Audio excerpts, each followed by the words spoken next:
Today is Monday, September 9th.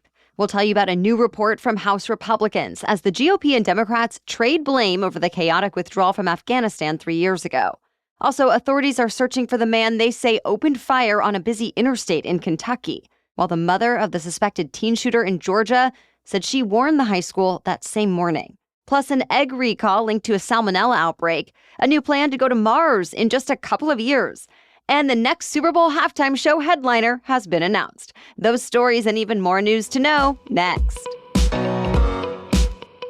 Welcome to The Newsworthy. All the day's news in around 10 minutes. Fast, fair, fun, and on the go. I'm Erica Mandy. Thanks so much for being here. You ready?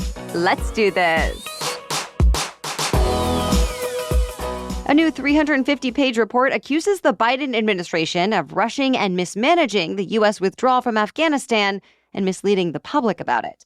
The report comes from Republicans on the House Foreign Affairs Committee. It will officially be released today, just over 3 years since the U.S. exit in 2021. The committee chairman said it was one of the deadliest days in Afghanistan and could have been prevented. The report accuses President Biden and state officials of being so determined to pull out of Afghanistan that they ignored security warnings, had no plan for getting Americans and allies out, and lied to the public. Remember, 13 U.S. service members and many Afghans died in a suicide bombing at the Kabul airport during the evacuation. Republicans have criticized Biden over the chaotic evacuation since it happened. But this latest report also now paints Vice President Kamala Harris as a key player and clears former President Donald Trump of any responsibility. So Democrats are pushing back, calling the report a pre-election maneuver. The White House said the report cherry-picked facts and did not account for the real role of former President Trump and his deal with the Taliban back in 2020 that promised the U.S. would exit, adding that ultimately ending America's longest war was the right thing to do. Expect this issue to come up tomorrow as well at the first and possibly last presidential debate. We'll talk more tomorrow morning about how the candidates are said to be preparing for that debate and what to know before they take the stage. Well, there is a massive manhunt in southeastern Kentucky right now as authorities look for the person who opened fire on a busy interstate over the weekend. This morning, many area schools have decided to close, and law enforcement is even warning the rural community to be on the lookout. Authorities in Laurel County, Kentucky say they think they've surrounded the heavily wooded area where the suspect may be hiding, but they still haven't found him, though they have found his SUV and the AR-15 they believe was used in the shooting. Joseph Couch, who served in the National Guard for 4 years, is accused of shooting from the top of a cliff down onto Interstate 75 on Saturday night. At least 9 vehicles were hit and 5 people were shot. Some injuries were severe, but reports say all the victims are expected to survive. Local, state, and federal officials are involved. The mother of the suspected high school shooter in Winder, Georgia, apparently called the school to warn them earlier that same morning. The Washington Post reports the teen's mom called a school counselor about half an hour before the gunman opened fire last week, warning of an extreme emergency and saying someone needs to check on her son immediately. This is according to text messages and a call log provided by the mother's sister, who also said school officials began looking for the boy, but the shooting began minutes later. The mother expressed frustration and remorse. 2 students and 2 teachers were killed and several others were hurt. The 14-year-old boy is charged with murder, and his father, who is said to have gifted him the gun, is charged with second-degree murder, involuntary manslaughter, and cruelty to children. Well, tens of thousands of people have had to evacuate their homes in both California and Nevada because of fast-moving wildfires. In Southern California, the so-called line fire ignited at the base of the San Bernardino Mountains east of LA and quadrupled in size over the weekend. It's forced evacuation orders for about 5,000 homes in the area. And in Northern California, thousands more have had to evacuate in Clear Lake because of the Boyles Fire. Meanwhile, in Nevada, the Davis Fire is burning south of Reno and caused about 14,000 people to have to evacuate, while thousands more deal with no power. Governors in both states now have declared emergencies, and air quality alerts are in effect. And these actually are not the only large fires burning right now either. Firefighters are apparently tackling many across Oregon, Montana, Wyoming, and Idaho. All right, we have more news for you still coming up. But first, a quick break. When you think about businesses that are selling through the roof like Allbirds or Skims, sure, you think about a great product, a cool brand, and on-point marketing. But an often overlooked secret is actually the businesses behind the business making selling, and for shoppers, buying, simple. For millions of businesses, that business is Shopify. As a customer, I've personally experienced the ease of Shopify during checkout. And as a business, I know how important it is to keep things running smoothly. Well, nobody does selling better than Shopify. It's home to the #1 checkout on the planet.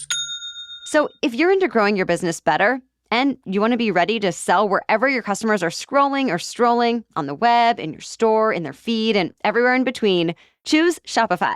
Upgrade your business and get the same checkout Allbirds, Skims, and many more well-known businesses use. Sign up for your $1 per month trial period at shopify.com/newsworthy, all lowercase. Go to shopify.com/newsworthy to upgrade your selling today. Shopify.com/newsworthy. Now, back to the news. Elon Musk wants to send a mega rocket to Mars in just 2 years, and people to Mars in just 4 years. Musk says his company SpaceX plans to send its Starship rocket, the biggest and most powerful rocket ever built, to see if it can successfully land on the red planet. That would be without anyone on board. But if that goes well, then sending people there would be the next step. Musk laid out the Mars strategy and new ambitious timeline in a post on X over the weekend. His goal? Build a self-sustaining city on the red planet in about 20 years. Of course, that's a big ask. The Starship rocket has only 4 test flights under its belt so far, and just to travel to Mars would be the longest time humans will have ever spent in space. Not to mention the conditions on Mars. Think icy temps, dust storms, and air we can't breathe. Still, Musk has said he wants 1 million people living on Mars in 2 decades so the human species can be multi-planetary. Stay tuned. Tens of thousands of Boeing workers were ready to go on strike in just a matter of days, but it looks like it's been avoided. Boeing and its largest union have made a deal. The union for Boeing employees in the Pacific Northwest, where the company's troubled 737 MAX jet is made, said the deal gives workers a 25% pay bump over 4 years and better healthcare and retirement benefits. It's not as much as they wanted, but representatives for the workers said it's still the best deal in the union's history. And the deal guarantees that if Boeing announces a new plane model during this contract, it will be built in the Seattle area, giving more than 30,000 workers in the union more job security. So union leaders recommended employees approve the contract. Now, that said, the deal is not technically finalized yet. Workers do still need to vote on it on Thursday. But it is likely to go through. Even a short strike could disrupt the entire aerospace industry, including hurting airlines who are already short on airplanes.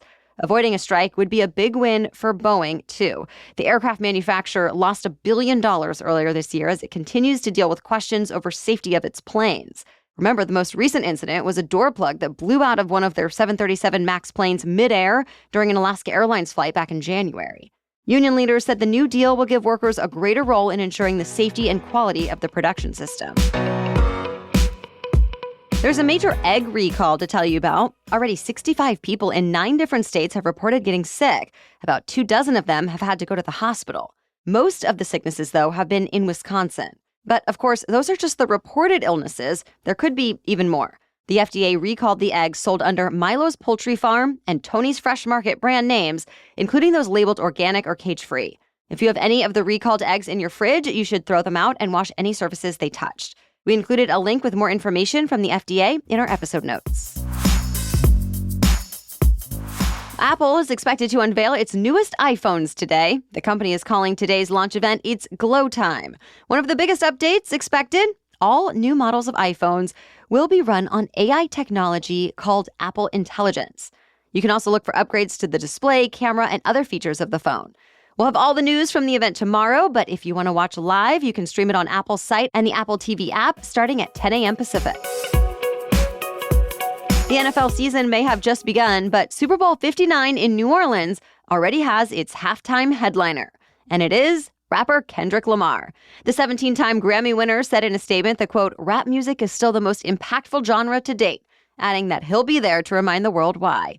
It's actually not the first time Lamar will be seen at the halftime show. He was on stage as part of Dr. Dre's headlining performance during the 2022 Super Bowl in LA. It's been quite a big year for Lamar, though. He's been making waves because of his beef with Canadian superstar Drake. Fans on social media said they're excited to see Lamar's diss tracks, including #1 hit Not Like Us. Last year, more people watched the Super Bowl halftime show with Usher than any other halftime performance in history. So we'll see if Kendrick Lamar can break that record. Super Bowl 59 in New Orleans is February 9th, 2025. 2 Americans made it to the U.S. Open men's and women's finals, but both fell short of winning the title. Jessica Pegula lost in straight sets to Belarusian Aryna Sabalenka. It was the first time Sabalenka won a U.S. Open singles title, coming through with a victory after her runner-up finish last year. As for the runner-up this year, 6th-seeded Jessica Pegula made a surprise run to the final. Most people expected fellow American and defending champ Coco Gauff to make a deep run, but she lost early in the tournament, clearing the way for Pegula. On the men's side, American Taylor Fritz could not overcome top-ranked Jannik Sinner, who was playing in his first tournament since a committee cleared him of wrongdoing for positive steroid tests. Despite the controversy, it seems Sinner was able to put it aside while on the court.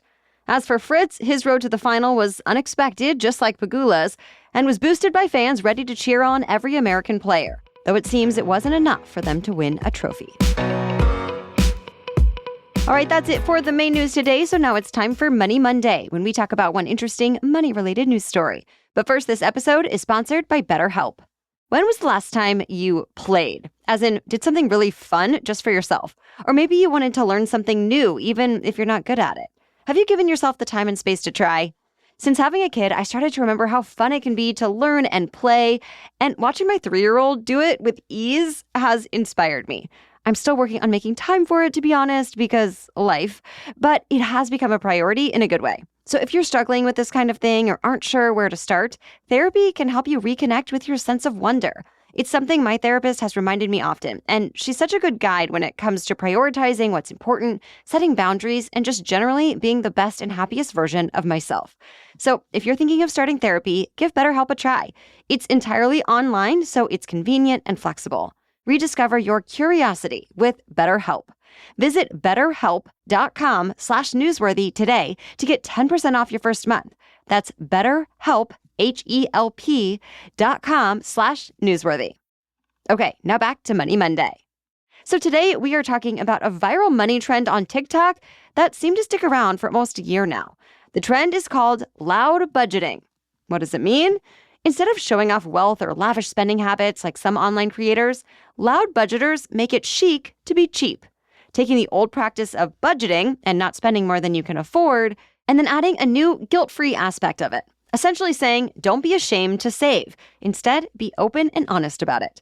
Whether making dinner at home rather than eating out or passing up a vacation, the loud part in loud budgeting means no need to make an excuse or hide your real reason. Loud budgeters have clear ideas about their financial goals, what they need to do to reach them, and will happily tell the world about it. One financial and behavior expert told CNBC, loud budgeting seems great as long as there is some balance. If you always turn down activities that make you happy, that could take a negative toll. But overall, the trend may help destigmatize saving money and remind people to stay smart financially. All right, thank you so much for joining us today. Of course, we'll be back with even more news to know tomorrow, so be sure to follow or subscribe to The Newsworthy in your favorite podcast app if you haven't already, and you'll be sure to stay in the know every weekday. For now, thanks again for listening and have a great day.